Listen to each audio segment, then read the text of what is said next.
nuestro estudio de este día y bueno, ya iniciaremos con el capítulo 2 de Efesios. Solamente quería hacer algunas aclaraciones o señalar ciertas cosas que creo que tal vez no ahondamos en los últimos versículos del capítulo uno, ya que son muy importantes. En primer lugar, la cuestión de los principados y autoridades, versículo 21 del capítulo uno. Todavía no entraríamos al capítulo 2. Y también lo que quiero es hacer una comparación, especialmente para que al entrar al capítulo 2 nos demos cuenta en dónde estábamos y en dónde nos puso Dios, gracias al sacrificio de su Hijo. Bueno, la primera cosa, versículo 21 del capítulo uno: sobre todo principado, autoridad y poder y señorío, y sobre todo nombre que se nombra, no solo en este siglo, sino en el venidero. Los principados y potestades se menciona también, o es mencionado también por Pablo en la carta a los Colosenses. No lo vamos a ver ahora, por supuesto, y no vamos a ahondar mucho. Solamente es cuestión de ir aclarando esto, ya que en cierta forma se estudia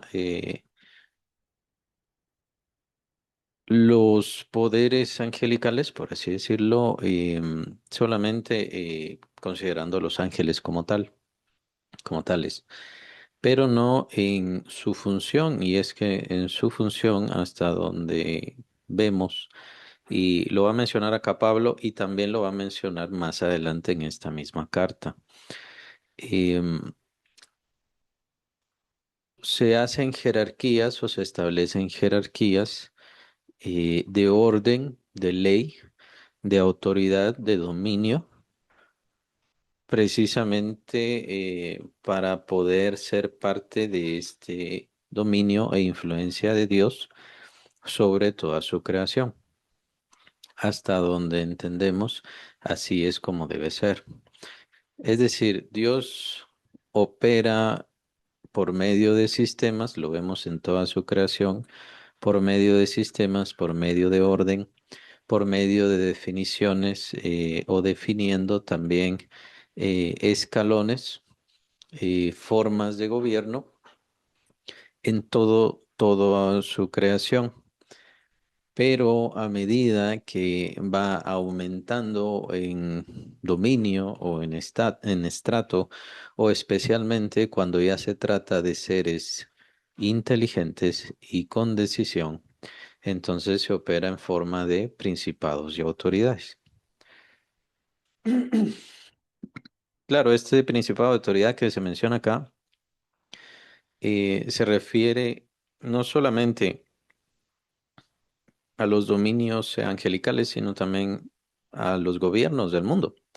Pues sobre todo gobierno del mundo está la autoridad de Cristo. Pero en este momento no vemos esa autoridad establecida en modo de dominio o como una especie de teocracia. Pues Cristo obviamente no se ha manifestado. Esto va a suceder hasta que Cristo se manifieste. Es lo que vemos en el capítulo 15 de Primera Corintios. Pero sí existe esto, es un tema interesante, pues se refiere a el orden, trabajo, ¿a qué se dedican los ángeles, por así decirlo? ¿A qué se dedican los ángeles? Bueno, en muchas situaciones de los ángeles se han establecido, han sido establecidos en modo de dominio y de orden por parte de Dios. Es decir, recordemos que la palabra ángel significa mensajero y un ángel es un mensajero de Dios. ¿Y esto qué quiere decir? Que simplemente son como mensajeros, o sea, como los carteros de antes, ¿no? O los mensajeros que se tienen ahora. Pues no, sino que también son quienes llevan la voluntad y ejecutan, pues uno de los salmos menciona esto también, que ejecutan la voluntad de Dios. Y ellos, en forma, siendo ya seres inteligentes, pues establecen jerarquías. Mencionaba que la creación establece también sus propios órdenes. Esta es la forma como Dios establece todo. Vemos en el caso del reino animal, en donde vemos jerarquías, en donde está bueno, sí se pone al macho principal como que fuera el líder y entonces ahí vienen las hembras a seguirlo. Esa es una de las jerarquías que puede darse. Hay jerarquías en otros sentidos, como el animal alfa y ese tipo de cosas. Entonces, hay jerarquías que se dan de acuerdo con los sistemas y en el caso de los seres humanos, pues se da estas jerarquías debido al pecado. Pueden darse ciertas jerarquías, incluso de sometimiento, de desorden y de ruina, como es el caso de la esclavitud, que se dio en un orden imperfecto, obviamente sometido por el pecado. A causa del pecado, entonces se da la esclavitud. Esto es un orden elemental. En cambio, cuando el ser humano es liberado del pecado y va siendo y va liberándose del pecado y de la mente pecadora, de la mente de maldad, entonces el ser humano va obteniendo, comprendiendo y alcanzando, obteniendo esa libertad cada vez más para sí mismo y por supuesto para sus semejantes. Este es el intento del ser humano por establecer orden, establecer leyes, establecer formas de dominio, formas de decisión que son muy interesantes, pero que al mismo tiempo, a causa de su maldad, vienen a darse desorden. Especialmente este desorden se da cuando se saca a Dios de en medio o cuando se despreocupan de Dios. Es bastante interesante. Cuando una sociedad, cuando una civilización se aleja de Dios, se empieza a perder el orden natural y se vuelve al caos y se vuelve a la falta de dominio y sobre todas las cosas se vuelve al sometimiento a la fuerza y a la esclavitud. Es bastante interesante. Es decir, al final lo que vamos a ver, sobre todo en este mundo, es que a medida que más se aparte, y se está apartando de Dios, por supuesto, a medida que más se aparte de Dios, más se aparte de Dios, más se volverá a la esclavitud, al dominio y al sometimiento.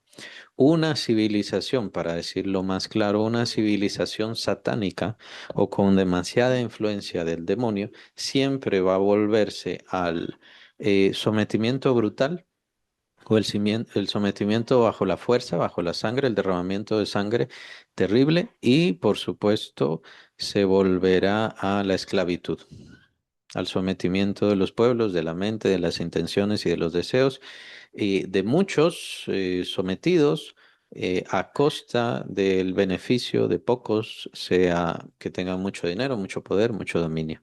Y eso satisface precisamente la mente satánica. Esa es la idea del demonio.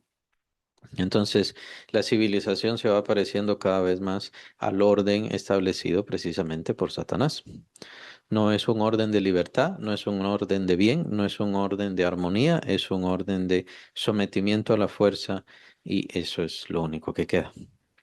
Entonces es bien interesante, pues en la Tierra, en la civilización, a lo largo de la historia humana se ha venido dando estos cambios, estas influencias y es claro ver cuando se saca a Dios, por así decirlo, no es que se saque a Dios, Dios no se le puede sacar, es imposible, pero se saca a Dios de la libre decisión del ser humano y de sus intenciones como civilización o como pueblo en ese momento, como nación en ese momento. Cuando se saca a Dios, entonces lo que sucede es más sometimiento, más dominio, más odio, más represión. Y por supuesto vienen cosas como el oscurantismo. El oscurantismo también es prueba de todo esto, aunque supuestamente venía de una religión o de algo que tiene que ver con Dios. No, ahí no tiene nada que ver con Dios, precisamente porque se sacó a la Biblia. Se saca la verdad de la Biblia, se saca la verdad de Dios, entonces se vuelve hacia el satanismo, es lo único que queda. Entonces así se van formando los principados y potestades, un principado y potestad que viene de Dios y que ha sido establecido por Dios, por supuesto que hay armonía, hay libertad, hay bendición. ¿Me refiero a esto en forma angelical o me refiero a esto en lo terrenal? Me refiero a las dos. En cuanto a los dos sucede lo mismo. Y por supuesto, en esta tierra nunca vamos a ver el orden perfecto y pleno de algo o un establecimiento jerárquico dado por Dios perfecto, ¿no? Excelso. ¿Por qué? Porque todavía siempre tendremos la influencia humana, siempre estará las acechanzas del demonio, estará la imperfección humana y no tendremos la completa influencia de Dios sobre nuestra vida. Es decir, no podemos ir a Dios a consultarle. ¿No? Por supuesto, vemos estas intenciones en algunas denominaciones. Algunas denominaciones pues pretenden escuchar a Dios literalmente, pero lo cierto es que nada de esto tiene base bíblica o sólida y no son dirigidos por Dios. Pues al final, mucho de esto lo que vemos es egoísmo. Es decir, bien importante. Y, el egoísmo no tiene nada que ver con Dios, el deseo de enriquecerse no tiene nada que ver con Dios, el deseo y el hambre de poder, la necesidad de someter a otras personas nunca tiene nada que ver con Dios. Cuando vemos una civilización, cuando vemos una iglesia, cuando vemos una religión, una denominación que hace esto, que busca esto, por definición tiene sus parámetros satánicos. Esto no lo podemos evitar, simplemente es así. Ellos, por supuesto, que van a decir, especialmente una religión, van a decir, no, nosotros somos la verdadera iglesia, no, nosotros venimos de Cristo incluso. Pero no es cierto, es decir, es lo mismo que dice el Señor, por sus frutos los conoceréis. Entonces, ¿cuáles son los frutos? Y eso es lo que tiene que ver cada creyente. ¿Cuáles son los frutos de esta iglesia? ¿Cuáles son los frutos de esta nación? ¿Cuáles son los frutos de esta familia incluso? Y por supuesto, cada persona. Tenemos que estar al tanto de todo esto, especialmente porque si tenemos o recibimos algún beneficio, influencia o palabra también de esas, de eso que se puede estar juzgando. Entonces, así, de esta manera podemos ir juzgando nuestra propia civilización, nuestra propia nación, nuestra propia ciudad y darnos cuenta cuál será el porvenir. No es porque queremos el mal de nadie, más bien todo lo contrario, queremos el bien de las personas, pero a medida que la civilización se vuelve cada vez más satánica, tendrá más ruina. Obviamente habrá más muerte, obviamente habrá más odio, más egoísmo, más rechazo, más desprecio por la vida y más y más y más. Entonces, por naturaleza es satánica, ya sabemos cuál es el fin del satanismo, ¿no? Entonces, esta lucha se da en lo terrenal. En lo celestial, pues están los principados y potestades, le podríamos llamar el segundo cielo, en donde están los principados y potestades demoníacos que establecieron su reino aquí. ¿Y cuál es su orden? Su orden es principados y potestades. El Señor Jesús habla de un demonio con respecto a generación. Esta generación no sale sino con oración y ayuno. ¿Está hablando de autoridad? ¿Está hablando de poder? ¿O de qué está hablando? Yo diría que está hablando de los dos. Está hablando de autoridad y de poder. ¿Por qué? Porque han sido establecidos por jerarquías. ¿Hay jerarquías de ángeles? Sí, hay jerarquías de ángeles establecidas desde que fueron creados por Dios, porque Satanás no crea a los ángeles y Satanás no creó a los demonios. Recordemos que los demonios son ángeles caídos. Entonces han sido establecidos por Dios, vienen de Dios, nacen de Dios con el poder necesario, la inteligencia necesaria, la sabiduría necesaria para ese lugar de autoridad por el cual Dios los ha creado. Entonces, ¿qué es un ángel caído? Son estos ángeles que con esa autoridad que Dios les dio, bueno, se tornaron en contra de Dios, tomaron su decisión en contra de Dios para poder establecer su propio reino sobre esta tierra. Un reino, como mencionaba hace un momento, satánico, apartado de Dios y que su influencia tiene que ser sobre los seres humanos, pues obviamente somos nosotros los que estamos acá. Y diría yo, no les preocupa destruir la creación de Dios, no les preocupa destruir el bien y la vida de Dios, que Dios ha puesto acá, me refiero, con tal de ellos seguir gobernando y dominando sobre la tierra. Diría yo que el futuro de la tierra, el futuro de esta creación, el futuro de este universo, si se les deja a los demonios, a los principados y potestades demoníacos, seguir, será oscuridad, muerte y desolación. Eso es lo único que se podría esperar de ellos. Por eso es que Dios tiene que intervenir. Por eso es que el Señor tiene que venir a dominar. Por eso es que el Señor tiene que venir a someterlos, quitarlos, juzgarlos, quitarlos y por supuesto establecer el verdadero dominio, que ahí entraría la iglesia. Entonces, Cristo fue establecido por sobre todas las cosas para ser el juez no solamente de todos los hombres, de toda la humanidad, sino también de todo principado de autoridad, porque Él ha sido exaltado hasta lo sumo. Este pasaje se parece muchísimo al capítulo 2 de Filipenses, No hablando del sometimiento de Cristo, pues ese ciclo lo vimos cuando vimos Filipenses 2, pero aquí lo que vemos es la exaltación de Cristo, sobre todo principado y sobre toda autoridad, porque Él es el único que merece juzgar a todo ángel, a todo demonio, a todo ser humano, incluso obviamente a todo ser vivo, todo ser creado. Es el único que merece ese lugar de juez sobre todas las cosas. Y por eso es que ha sido puesto sobre, su autoridad es sobre todas las cosas. Obviamente, ¿esto por qué? Porque es el juez de todas las cosas. Es interesante ver esto, pues precisamente lo vemos en nuestra vida cotidiana. Un juez es un ser humano, una jueza es un ser humano como cualquiera de nosotros, con pensamientos, sentimientos iguales a los nuestros, pero tiene autoridad. Tiene autoridad, puede mandar, puede delegar, puede decidir y puede definir. Y puede definir tan importante es su responsabilidad que puede definir sobre el resto de la vida de una persona o sobre algo que va a marcar la vida de esa persona.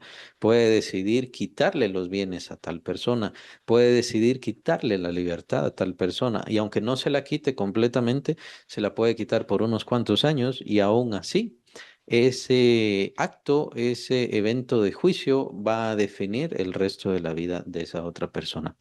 Entonces, sí tiene sí es una jerarquía el ser un juez, una jueza.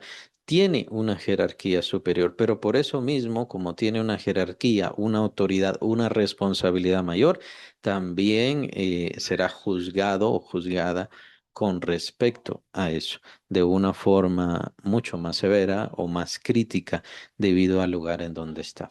Entonces, entendemos ese punto de las jerarquías, pues aquí tenemos bastantes: la jerarquía de un príncipe, la jerarquía de un rey, la jerarquía de un gobernante, de un presidente, es mucho mayor a la nuestra por la investidura que tiene. Esa persona es un ser humano con mismos errores, mismos pensamientos, mismos defectos o tal vez más que los nuestros, pero debido a la investidura, debido al lugar, debido a la posición, ya tiene una jerarquía mayor.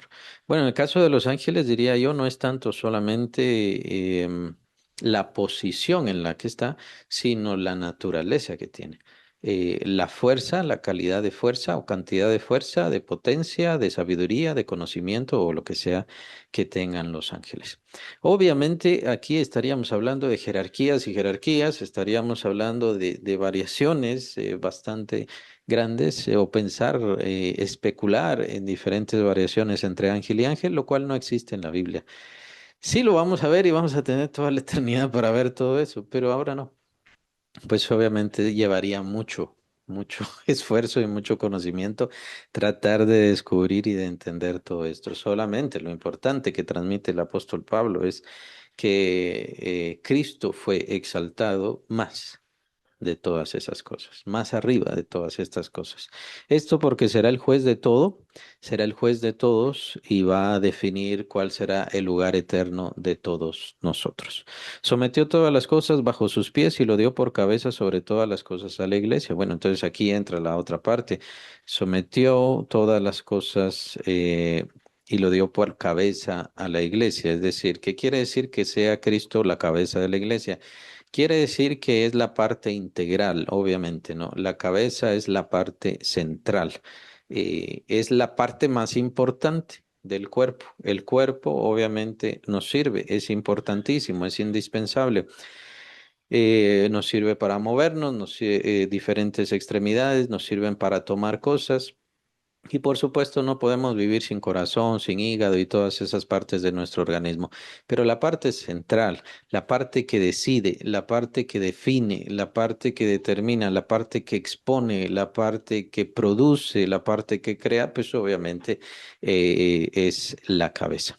Entonces todo el cuerpo sigue a la cabeza. Todo el cuerpo obedece a la cabeza, todo el cuerpo se centra en la cabeza. Esa es la idea. Claro, se define por esto mismo, o una definición lógica que podemos tener sobre esto, es que si Cristo es la cabeza de la iglesia, obviamente está unido a la iglesia, la iglesia no es un principado o autoridad más. La iglesia es el cuerpo de Cristo. Y si Cristo fue exaltado hasta lo sumo, entonces junto ha sido exaltado con su iglesia. Sería una definición lógica y sí es muy probablemente que sea así. Quiero decir que la iglesia fue exaltada junto con Cristo y lo vamos a ver en el capítulo 2 también, estas situaciones especiales en donde estamos nosotros como creyentes, sentados juntamente con Cristo en los lugares celestiales, en donde hemos recibido como iglesia honor, dignidad, autoridad, potencia, poder, supremacía. Y recordemos que este fue el tema del cual estaba terminando de hablar Pablo en el primer capítulo, el supereminente poder o la supereminente grandeza del poder de Dios que opera en nosotros. Al hacernos cuerpo de Cristo, entonces nos exalta junto con Cristo también sobre principados y autoridades. Solamente una cuestión de cuidado acá, que entonces si derivamos esto de forma lógica, entonces empiezan, y se ha escuchado mucho, que se empieza a derivar ciertas lógicas sobre otras cuestiones, como por ejemplo, bueno, si nosotros como iglesia estamos sobre todo principado de autoridad, quiere decir que nosotros estamos sobre los ángeles y entonces le podemos ordenar a los ángeles. Y esto es un rotundo no. No tenemos ninguna autoridad sobre los ángeles, no tenemos ninguna autoridad, ningún poder, ningún señorío sobre los ángeles. Puede ser que como iglesia sí fuimos exaltados juntamente con Cristo, pero para empezar, en este momento la iglesia es una servidora, igual que su señor o su esposo. Más adelante vendrá entonces el tema del esposo y de la esposa, que es parte de la unión de Cristo con su iglesia. Su iglesia, la iglesia de Cristo, es la esposa de Cristo, que es otra de las uniones, creo que ya lo habíamos mencionado, pero lo vamos a ver más centralmente o más puntualmente en esos momentos cuando veamos eso. Entonces, es cierto, fue exaltada, pero en este momento todavía no está glorificada, todavía no está en esa posición de dominio, en ese establecimiento. Es lo que llama Cristo el dar el reino. No temáis manada pequeña, porque a vuestro Padre le ha placido daros el reino. Entonces, cuando recibamos el reino, entonces ya tendremos, recibiremos no solamente la glorificación, que la vimos en el último versículo del capítulo 3 de Filipenses, sino que también recibiremos autoridad, dominio y señorío. Entonces vamos a dominar sobre esto que dice capítulo 8 de Romanos, que somos coherederos juntamente con Cristo. Entonces vamos a heredar todas las cosas y vamos a heredar juntamente con Cristo. ¿Qué quiero decir? Que en este momento, por definición, no estamos ejerciendo señorío. En este momento, y bueno, diría siempre. Por supuesto, pero el camino es el camino que nos da nuestro Salvador y nuestro Señor, el camino que nos da es el camino de servicio. Entonces, aunque la iglesia sí ha sido establecida con señorío, dominio y autoridad, no debido a que está unida con Cristo, pues no puede ejercer en este momento o no está para ejercer un dominio sobre la creación y sobre los creados. No es ese su fin, ni siquiera a modo de influencia. Como hay una jerarquía en la iglesia, entonces hay aquellos que predican, entonces son superiores y deben ser obedecidos ciegamente. Eso es ejercer dominio a modo de influencia, a modo de derivaciones lógicas que puede tomarse precisamente con este pasaje. El punto aquí es la exaltación, es lo que está hablando Pablo de la exaltación de Cristo y nos jala a nosotros, pues obviamente está hablando del poder que operó en nosotros. Y el poder que operó en nosotros es el poder que operó en Cristo y el poder que nos unió a Cristo y nos resucitó juntamente con Cristo. Pero no solamente nos resucitó, sino que nos ha puesto en un lugar de excelencia. Eso es lo importante entender con respecto a la iglesia.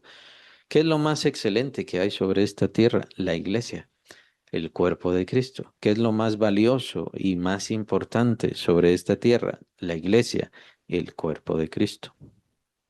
Eso es lo que tenemos que entender, de tal manera que la iglesia misma es la que define el sentido de la humanidad y definirá la historia de la humanidad y de hecho el futuro. Entonces, cuando el número de los escogidos se complete, o sea, el número de los que tienen que estar en la iglesia o entrar a la iglesia y ser parte de la iglesia, entonces, ¿qué pasa? Cuando se complete, cuando se acabe ya la formación y creación de la iglesia, entonces viene Cristo. Entonces, es bien interesante comprender que aquí no importa los dilemas y conflictos humanos, lo que importa es la iglesia. Y lo que define es la iglesia, y lo que determina las cosas es la iglesia. Pero sí no hay que tener cuidado con ciertas derivaciones lógicas. El hecho de que seamos con Cristo no quiere decir que ejerzamos dominio. Por eso es tan importante el ejemplo de Cristo. Jesús mismo menciona que podía pedir al Padre y el Padre le enviaría ángeles. Entonces, no es que él pudiera dominarlos, señalarlos ni nada.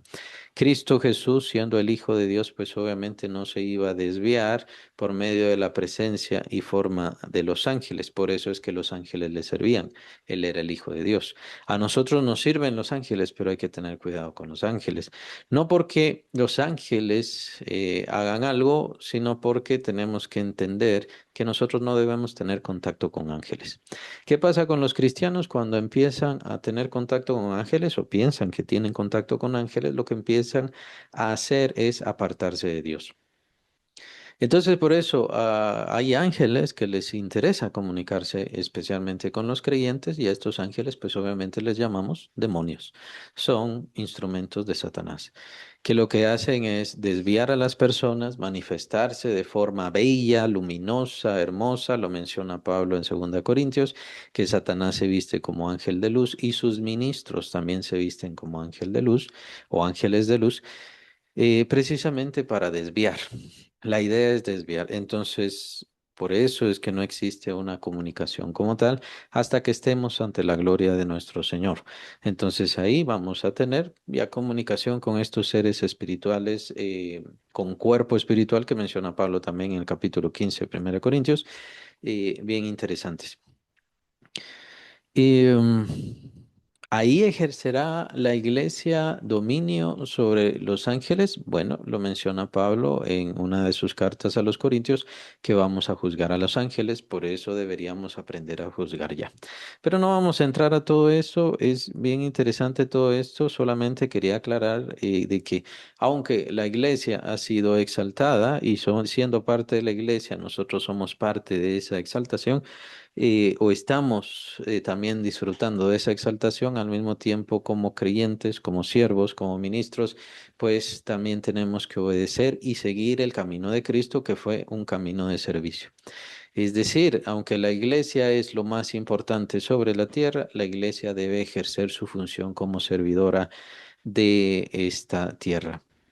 Sirve a la nación, sirve a la familia, sirve a las personas, sirve a los individuos, sirve a la creación, sirve a la tierra, intercede e intercede. Esa es básicamente su función. Y obviamente tenemos la palabra de la reconciliación que la vimos en el capítulo 5 de 2 Corintios.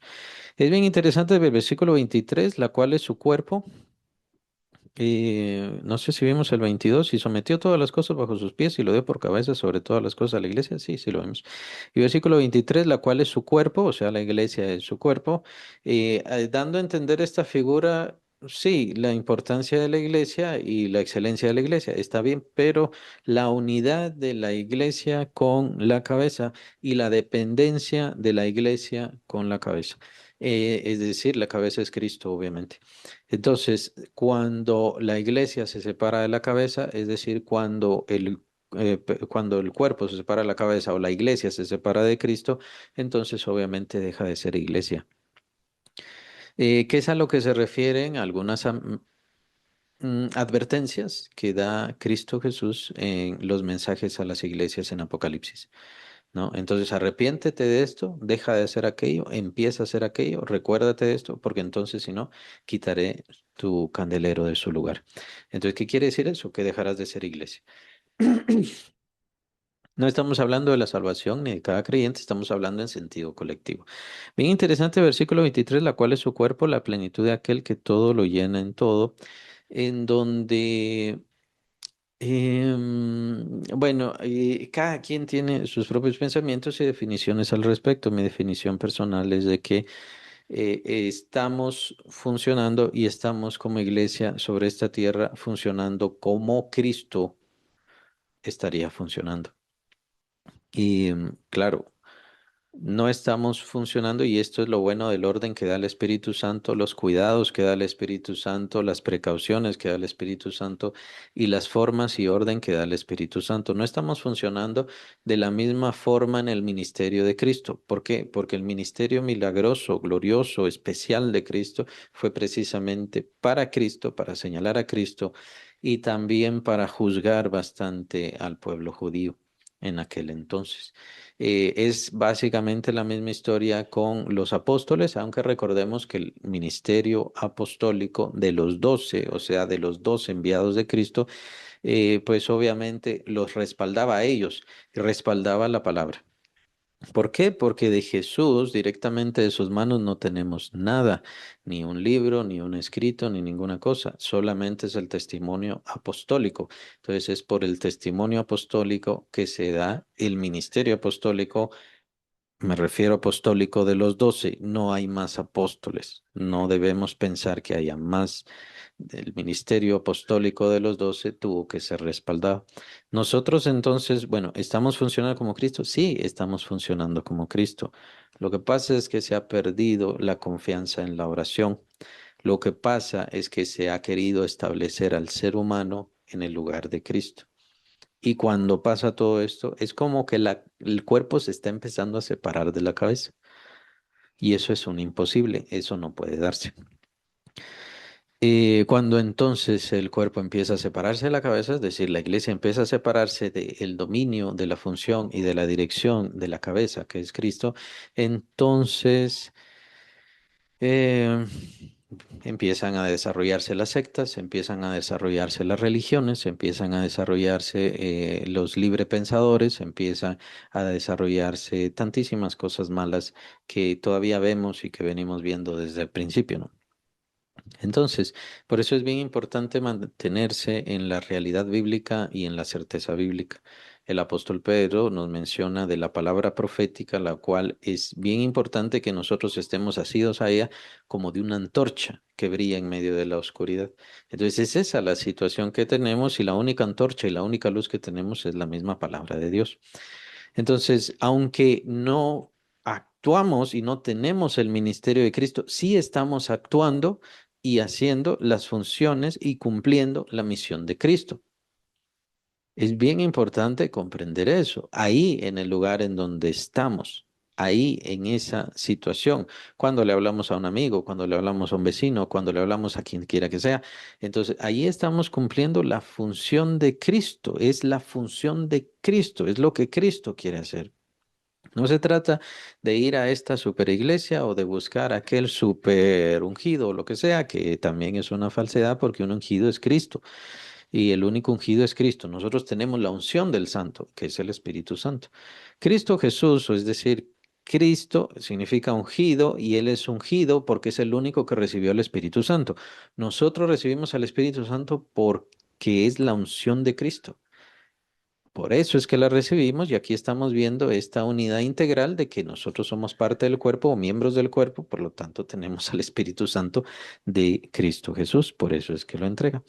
Es una unidad integral, no es que haya algunos superiores, no es que haya algunos mayores, no hay que malentender. Ciertamente se necesita dirección, se necesita administración, se necesita generosidad. Todos estos son dones que se necesitan adentro de la iglesia, que son parte integral de la iglesia. Pero eso no quiere decir que se ejerza dominio sobre las personas y si usted no me obedece, se va de la iglesia y entonces ya no es parte del cuerpo de Cristo. No es así. Pablo también describe que la autoridad que ellos han tenido, la han tenido, pero no para socavar o para hacer daño. Lo menciona en el capítulo 2 de Corintios y lo menciona varias veces, no para hacer daño, no para hacer mal, sino para la edificación del cuerpo de Cristo. Estas cosas ya no se han entendido. ¿Por qué? Porque hay centros, hay lugares que se están apartando, dejan de seguir a la cabeza, dejan de obedecer a la cabeza, por lo tanto, siguen siendo cuerpo, ya no, o llegan a dejar de ser cuerpo. Puede ser que iniciaron bien, pero después se van desviando. Y lo menciona Pablo también con respecto a las profecías hacia el final de los tiempos, obedeciendo doctrinas de demonios, ya no queriendo oír y nutrirse de lo normal, sino teniendo comezón de oír cosas nuevas, menciona Pablo. Entonces, debido a esto, escuchan doctrinas de demonios y por eso se desvían. Entonces, hay que tener cuidado. ¿Cuál es entonces la jerarquía dentro de la iglesia? La jerarquía es que todos somos miembros del cuerpo de Cristo, todos somos hermanos en Cristo. Lo vamos a ver en el capítulo 4 de esta carta a los Efesios, por cierto. Todos somos hermanos. Es cierto que hay quienes han recibido dones y cierta administración especial o algo así, pero todo eso es para beneficio, crecimiento, desarrollo y mejora de todos los creyentes.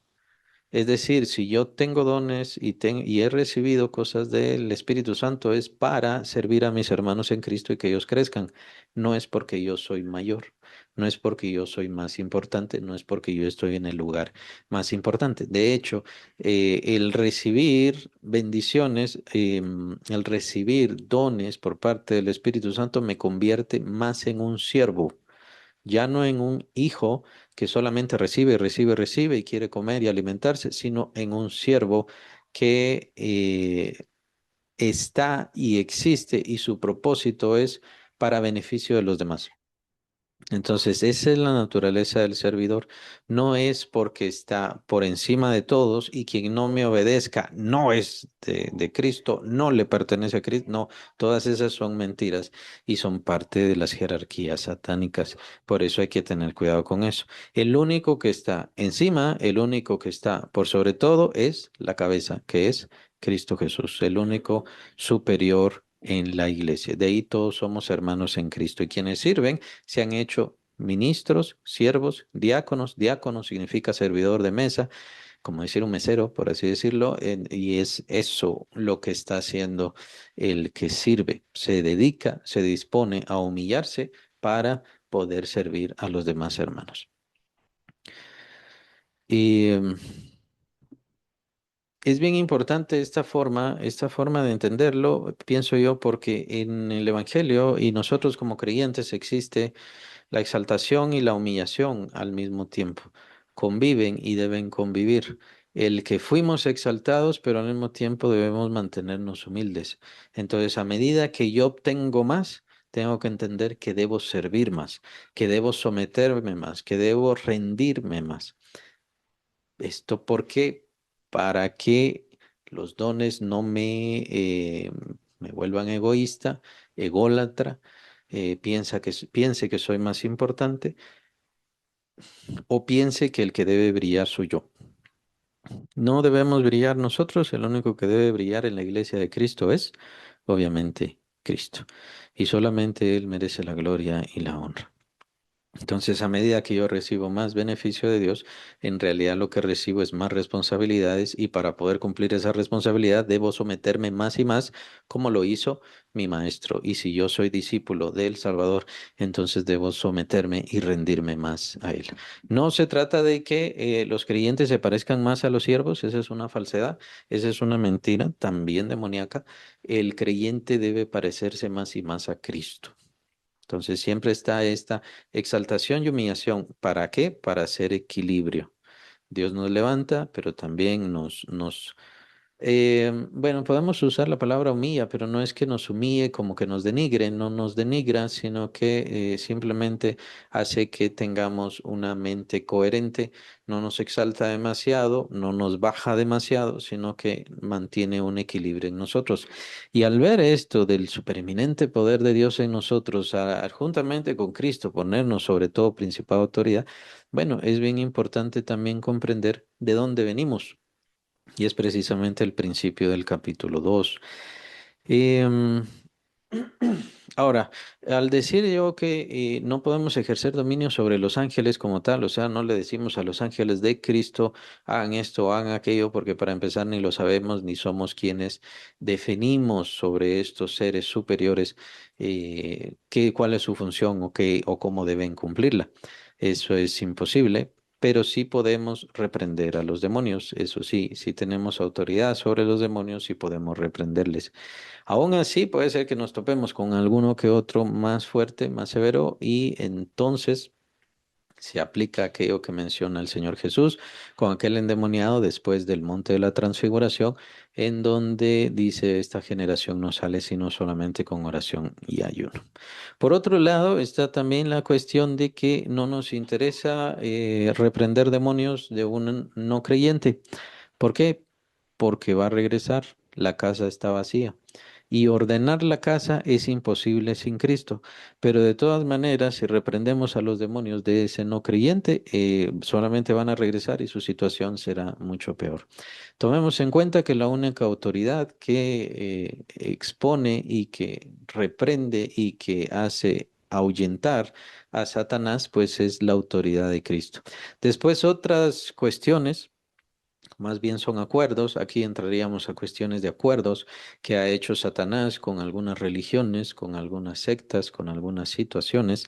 Y bueno, no solo religiones, también con cuestiones que tienen mucho que ver con él, como la brujería y demás.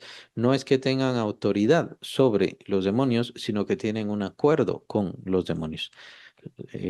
Solamente quienes tenemos al Espíritu Santo y reconocemos a Cristo Jesús, pues tendríamos la autoridad sobre los demonios.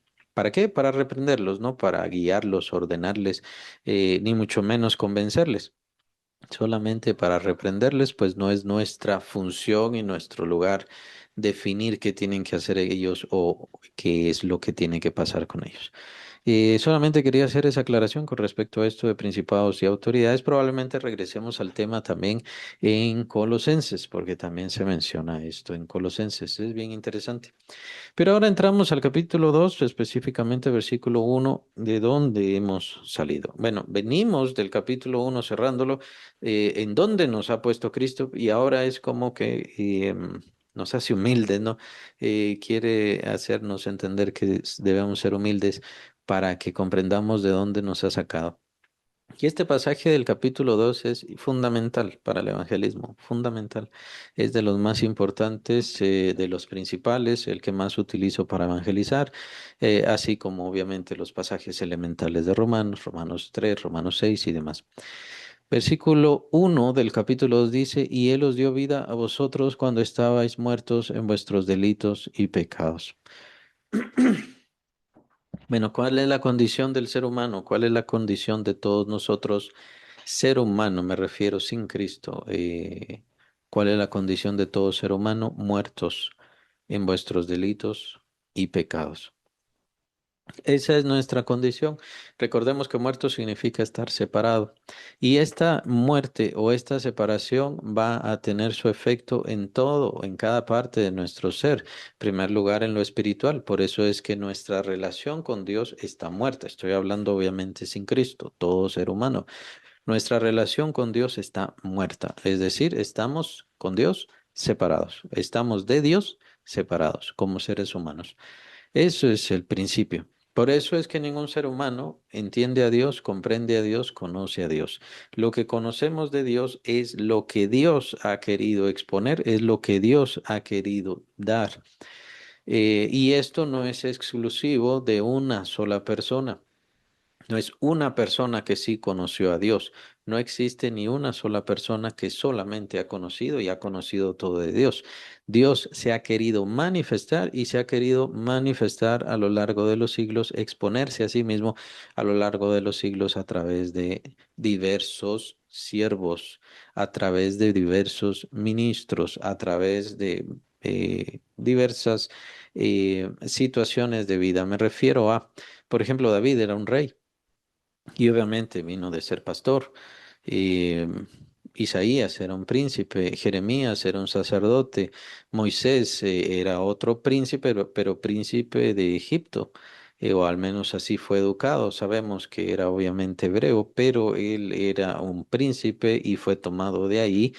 Y siendo levita, pues no es que fuera sacerdote, en ese momento no existían sacerdotes, pero ahí inicia la vocación sacerdotal por medio de su hermano Aarón. Entonces, hay diferentes formas. Vemos a Samson, ¿no? Este juez tan especial y tan impresionante, sobre todo cómo Dios refleja su misericordia sobre este juez tan carnal, tan ególatra, tan egoísta, pero al mismo tiempo fue tomado por Dios y Dios no lo deja y Dios se muestra y se manifiesta y hace su voluntad por medio de él, incluso al final, ¿no? Entonces, todas estas historias bíblicas son tan interesantes precisamente porque es Dios mostrándose, Dios manifestándose, Dios enseñando qué es, cómo es, cuáles son sus sentimientos, sus deseos y al final la expresión de su voluntad. Obviamente el único ser humano que sí tenía relación con Dios por naturaleza, obviamente era Cristo. A los 12 años ya Cristo Jesús estaba buscando la presencia del Señor y cumpliendo la ley, cumpliendo la voluntad de Dios que se expresaba en la ley, que es lo que se llama el bar mitzvah, ¿no? Entonces estaba haciendo eso a los 12 años. Él ya tenía un sentido. Este es mi padre y yo tengo que hacer la voluntad de mi padre y tengo que estar en los negocios de mi padre. Esa necesidad que tenía Cristo era superior por sobre todas las cosas. Cristo Jesús no tenía la necesidad de buscar a Dios. Él siempre buscaba a Dios. Su necesidad era de alejarse del mundo, alejarse de la gente para estar en ese refrigerio especial con el Padre Celestial. Y lo que hacía con el mundo y lo que hacía con las personas fue en todo momento y siempre la voluntad del Padre. Siempre fue así. Nosotros no. Nosotros, pues obviamente, cada uno de nosotros reconoce muy bien su naturaleza caída y en nuestra naturaleza caída, por eso es que nos cuesta buscar a Dios. Por eso es que nos es difícil. Y eso que ya hemos sido rescatados. Nosotros como creyentes ya hemos sido rescatados, ya estamos en esa unidad con Dios, pero tenemos que reconocer las fallas de nuestra misma esencia. Puede ser nuestro cuerpo, puede ser los recuerdos de nuestra mente, pero deberíamos estar más cerca de Dios. Ah, no, pero estamos cansados o queremos distraernos o no tenemos tiempo o tenemos que buscar otras cosas. Jesús mismo lo dice, capítulo 6 del Evangelio de Juan, no busquen la comida que perece. Busquen la comida que a vida eterna permanece y es lo difícil. Incluso como creyentes, a los creyentes les cuesta buscar la comida que a vida eterna permanece. Esto les dará crecimiento, prosperidad, bendición, no solamente espiritual, sino desarrollo hasta físico y por supuesto sanidad física e incluso esta prosperidad perfecta de estas sus descendientes. Pero cuesta. Es difícil. ¿Por qué? Porque todavía tenemos estas características de nuestra naturaleza caída. Y eso es que nosotros nos damos cuenta viendo nuestra naturaleza ya con Cristo. Entonces, comprendamos la situación de todo ser humano. La situación de todo ser humano sin Cristo es que simplemente no tiene nada que ver con Dios. Nada que ver con Dios. Claro, lo mencionan, dicen que sí, que Dios los ama, ellos aman muchísimo a Dios, pero obviamente todo eso es mentira. La situación es ineludible. Estabais muertos en vuestros delitos y pecados, ahí está, versículo 1. Entonces no existe nadie que tenga una genuina relación con Dios, ni aun los niños tienen una genuina relación con Dios. Un predicador mencionaba que incluso los niños, pues obviamente tienen mucho rastro de egoísmo, hay todavía envidia, vanidad y diferentes cosas que obviamente lo que demuestran es una naturaleza caída, una naturaleza que está alejada de Dios. Es cierto, son inocentes. Es cierto que no han convivido con el mundo y con la humanidad tanto como para degradar tanto sus almas y sus intenciones, pero aún así sí hay males, sí hay situaciones incorrectas en ellos. O por supuesto, tenemos la cuestión de aquellos que no entienden su identidad. Incluso antes de la adolescencia, pues todavía no entienden su identidad. ¿Por qué? Porque es parte de la naturaleza caída.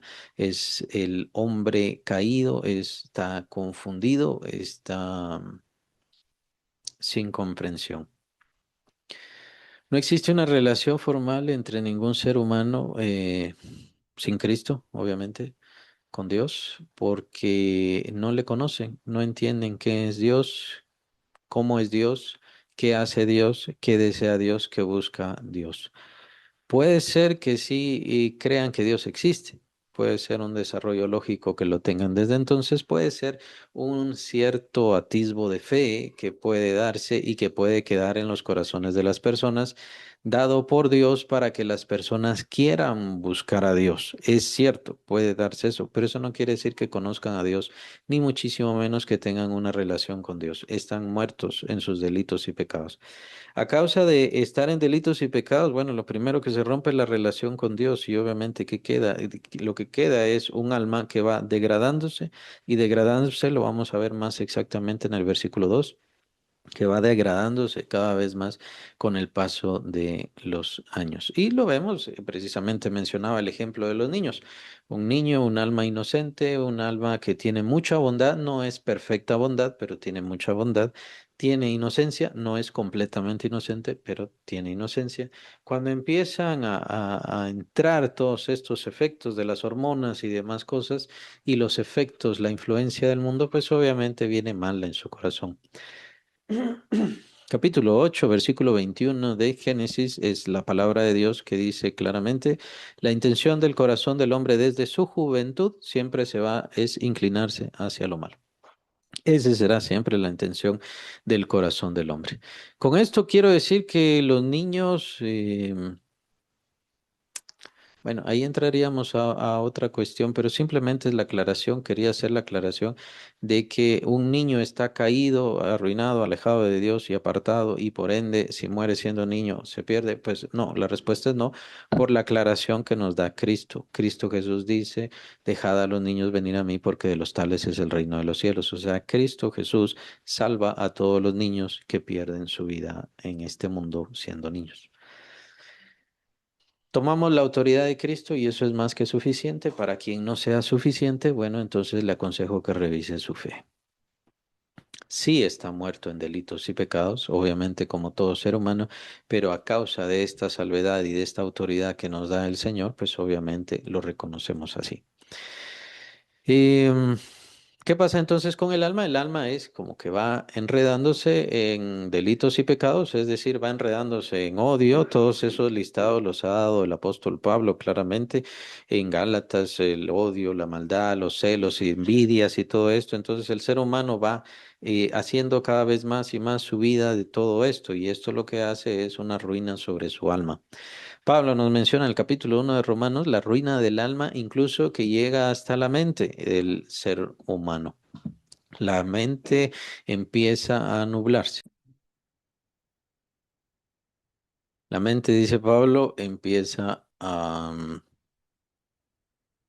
perder ciertas restricciones. Esto es también parte de Dios. Dios entrega la mente de las personas y para que hagan cosas terribles. Es lo que menciona capítulo 1 de Romanos.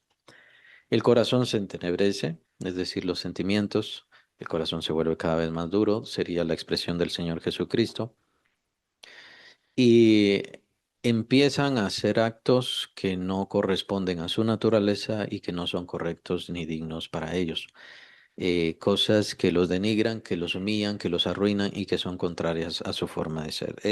La conclusión de Pablo es que ya empiezan a sufrir el castigo sobre sus propios cuerpos. Como empiezan a sufrir el castigo sobre sus propios cuerpos porque sus almas han sido desviadas, sus mentes han sido arruinadas, están entenebrecidos, completamente alejados de Dios. Entonces estarían viendo el juicio de Dios y por lo tanto también la muerte de sus propias almas y mentes. Obviamente después viene la muerte física, eso es más que obvio, sabemos que viene la muerte física para todos los seres humanos y Después ya viene la muerte segunda, que sería la condenación que menciona el apóstol Juan en el capítulo 20 de Apocalipsis.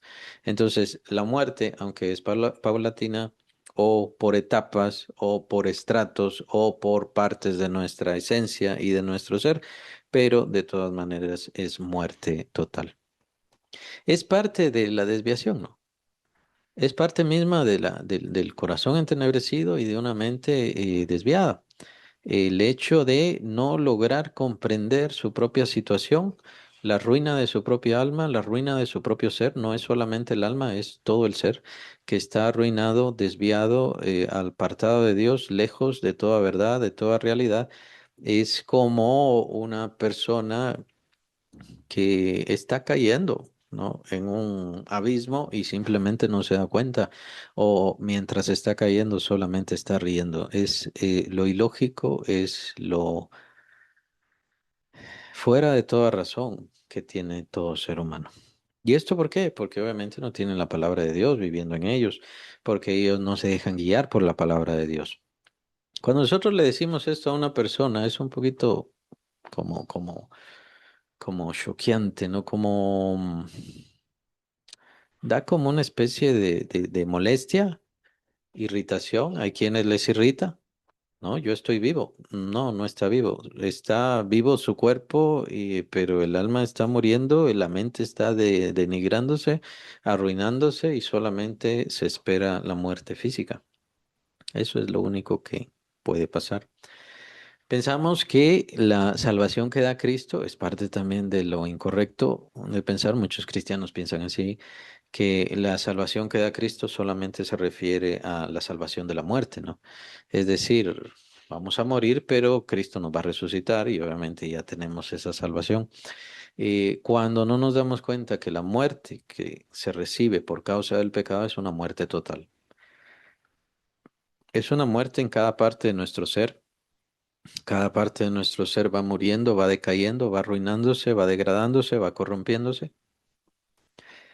Y solamente el futuro que nos quedaría, obviamente hablo de un ser humano sin Cristo, el futuro que nos quedaría es la muerte segunda, la destrucción de el cuerpo y del alma, es lo que menciona Cristo Jesús.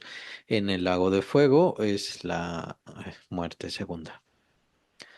Bueno, pero los seres humanos no se dan cuenta. ¿Y no se dan cuenta por qué? Porque están muertos.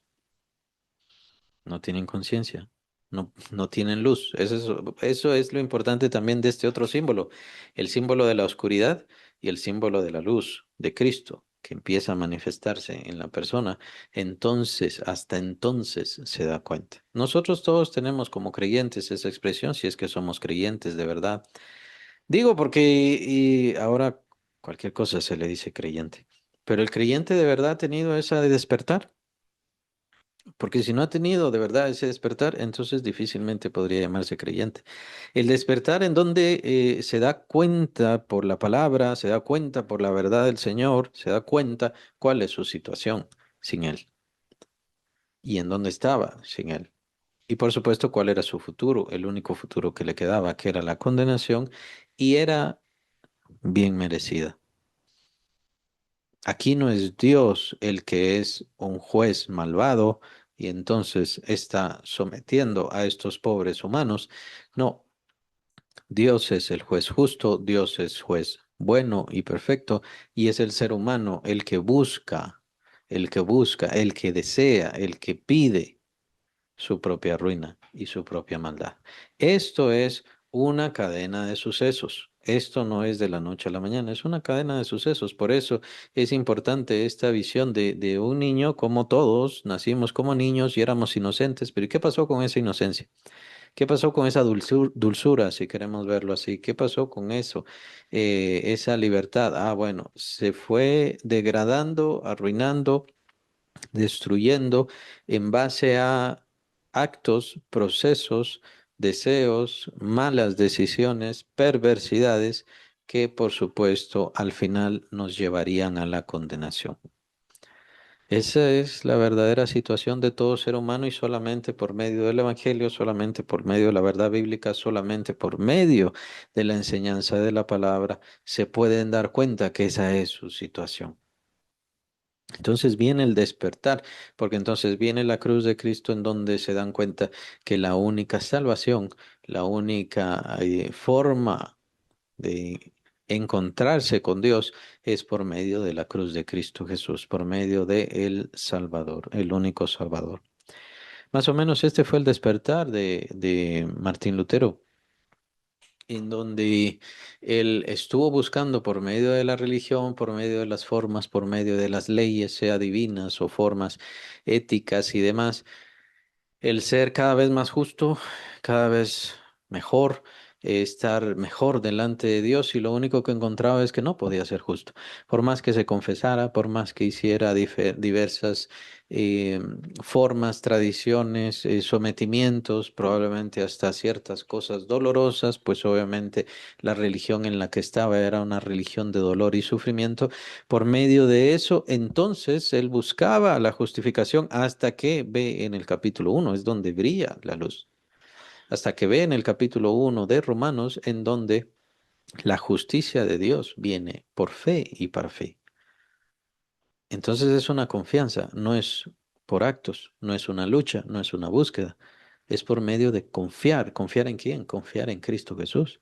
Es la única forma como puede venir la justicia. Y es entonces donde se da su conversión y es entonces donde pues sigue toda la historia ya de la Reforma Protestante. Entonces hay este parteaguas, este cambio, esta transformación. Obviamente para Pablo fue el camino a Damasco, el camino a Damasco y en donde Pablo se da cuenta de su realidad. La verdad teológica en ese evento es bastante fuerte, bastante poderosa, porque Pablo era un hombre religioso, era un hombre celoso, lo vimos en Filipenses. Perdón, en el capítulo 3 de Filipenses lo vimos claramente, Pablo describiéndose a sí mismo. Él hizo que creyentes, que cristianos blasfemaran del nombre de Cristo. Voy a usar la palabra cristianos nada más, que cristianos blasfemaran del nombre de Cristo y él blasfemaba de Cristo también y por supuesto les quitaba la vida. ¿Esto a causa de qué? A causa de lo que él comprendía que era correcto ante Dios, lo que él sabía que era correcto ante Dios. Por eso es que él no usa la palabra fe. Mi fe era en esto, sino que yo tenía esta certeza. Y muchos seres humanos, especialmente los religiosos, tienen esa certeza. Una certeza que han recibido de los hombres, una certeza que han recibido de una religión establecida, pero han recibido la verdad de Cristo, han recibido más exactamente la luz de Cristo, la revelación de Cristo de quiénes son. Porque Pablo entonces, lo que sucede ahí en camino a Damasco es que Pablo, o sea, Saulo de Tarso, quien creía que servía al Señor, honraba al Señor y era perfecto en su camino religioso, ahí se da cuenta que todo lo que hizo fue lo contrario, odiar a Dios, rechazar a Dios, despreciar a Dios,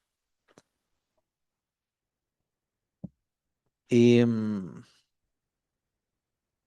no solamente era que lo que hacía no valía nada, es que lo que hacía y él pensaba que era bueno, servía para, en teoría, lastimar o supuesto lastimar a Dios y odiar a Dios. Mientras más religioso él fuera, mientras más quisiera justificarse a él, se daba cuenta ahí se dio cuenta que en realidad lo que hacía era provocar más la ira de Dios. Entonces, ese cambio, ese golpe, ese choque de realidad es el principio de la conversión de Saulo de Tarso, por supuesto, a Pablo de Tarso. Él entonces se da cuenta que esa vida que llevaba y ese ser quien era, él ya no debía ser. No era el correcto, no era el bueno delante de los ojos de Dios. Él había tratado, pero había tratado con sus fuerzas, había tratado con la religión que le habían inculcado, había tratado con lo que sus padres le habían dado. Y viene ahora a darse cuenta que todo lo que hizo fue lo contrario, odiar a Dios, despreciar a Dios, maldecir y blasfemar a Dios. De tal manera que obviamente él entendió su sentencia, él mismo conocía su sentencia. Él debía morir. Y no solamente debería morir, debería estar condenado. Ya. Pero ese golpe solamente, ese choque, esa vislumbre solamente la puede dar la luz de Cristo. Y es eso que se da por medio de la palabra de Dios. Y es eso lo que hacemos cuando evangelizamos. Cuando evangelizamos, entonces es por medio de la vislumbre de Cristo, la vislumbre de la gloria del Señor Jesucristo, lograr que esa persona comprenda su situación arruinada, desviada, blasfema. Él que lo entienda, ella que lo entiendan. Y que por supuesto merecen no solo la muerte, sino la condenación eterna. Ese es el principio del evangelismo, el gran principio del evangelismo. No lo hacemos nosotros, lo hace el Espíritu Santo a través de nosotros. A nosotros solamente nos toca la palabra de la reconciliación y ciertamente es que encomendar esta vislumbre, esta visión, esta comprensión. Y cuando hablo de visión solamente lo hablo porque tiene que ver con la realidad personal, la realidad del alma que tiene que comprender su ruina absoluta sin Cristo y obviamente porque está sin Dios. Esto es lo que deja preparada el alma y la mente para poder recibir a Cristo. Saulo de Tarso en ese camino a Damasco no sabía ninguna cosa más que hacer, más que ¿qué quieres, Señor, que haga? Es lo único que sabía hacer, lo único que podía hacer. Pero el hecho de que él cambiara su nombre de Saulo a Pablo, eso significaba que él en su mente, en su conciencia, en su ser interior, él sabía que él ya había muerto como Saulo de Tarso y merecía morir como Saulo de Tarso. Cuando él dice mucho más adelante, no saben que yo estoy dispuesto no solamente a sufrir por Cristo, sino a morir por Cristo, él también tenía la concepción de que él merecía morir, ciertamente. Y estaba dispuesto a morir ciertamente por Cristo Jesús. Los sentidos cambian, los propósitos cambian precisamente, y es eso lo que muestra la vida de Pablo, el apóstol Pablo. Entonces, es bien interesante la vida de Pablo en ese sentido. ¿Por qué? Porque siendo una persona religiosa, estrictamente religiosa, se da cuenta, su comprensión es que no solamente no encontraba ni buscaba la justicia, sino que se dedicó a la blasfemia y a lo peor, a ofender de la peor manera a Dios. ¿Por qué? Porque lo que hace, llamémosle así, su religión, su esfuerzo, no es que hacer cosas buenas sea malo, no es que buscar cosas buenas sea malo, sino que el hacerlo sin Dios, al final lo que defiende es una vida y un camino de ruina. Y solamente lo está disfrazando con florecitas. Es como pintar una tumba. Muy bonita se puede ver por fuera, pero por dentro ya sabemos lo que hay. Entonces no sirve de nada. No sirve de nada que las personas tengan religión, no sirve de nada que las personas caminen de buena manera, no sirve de nada que las personas ayuden a los enfermos, ayuden a los hambrientos, les den de comer. No sirve de nada si lo hacen sin Cristo y sin la verdad de Dios, porque lo único que están haciendo es encaminándose a la ruina y a defender la mentira y la muerte. Y lo vemos en las religiones. Ese es el problema. Siguen muertos en sus delitos y pecados y pretenden justificarse a sí mismos cuando no se dan cuenta que hay una justificación nada más. Bueno, eso ya lo vimos cuando vimos Romanos, especialmente capítulo 3, capítulo 5 también, y demás las consecuencias obviamente como creyentes. Aquí lo estamos viendo desde el punto de vista de muerte y vida, un término que utiliza el Señor Jesucristo bastante, y especialmente lo podemos ver en el capítulo 5 de Juan. Ahí el Señor Jesús está hablando, no en el sentido de vengan a mí y yo les voy a enseñar un nuevo camino, yo les voy a enseñar un camino diferente, yo les voy a enseñar un camino mejor. No, es ustedes tienen muerte, ustedes están en muerte. La única forma que tengan vida es por medio que yo, Cristo, les dé vida. Es la única forma.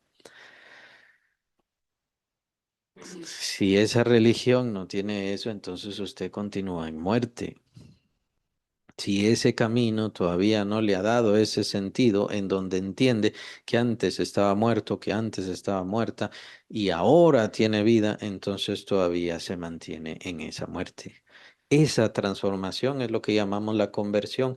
La conversión se da en el interior y la profesión de fe es la expresión, la exposición, el testimonio. Yo antes estaba muerto y ahora tengo vida en Cristo. Ahora Cristo me ha dado vida. ¿Por qué? Porque ha venido a mi corazón. ¿Y a quién quiere darle vida a Cristo? Le quiere dar vida a todos. Es el ser humano quien no quiere darle. Es el ser humano quien no quiere darle vida, darse vida o dejar que Cristo le dé vida, más bien. Es el ser humano quien quiere seguirse aferrando a su religión, quien quiere seguirse aferrando a sus costumbres, a sus tradiciones, a sus formas, o más exactamente, porque siempre es este el caso, quiere seguirse aferrando a su pecado. La gran diferencia entonces con el ser humano es que el ser humano le gusta seguir muerto en delitos y pecados.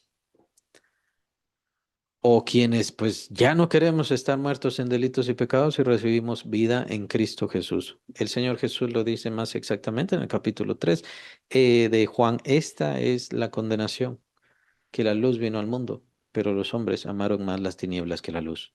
Bien podemos decir que todos los hombres han visto la luz y están viendo la luz, pero no quieren venir a la luz. ¿Por qué? Porque aman estar muertos y aman sus delitos y pecados. Aman la muerte, aman esa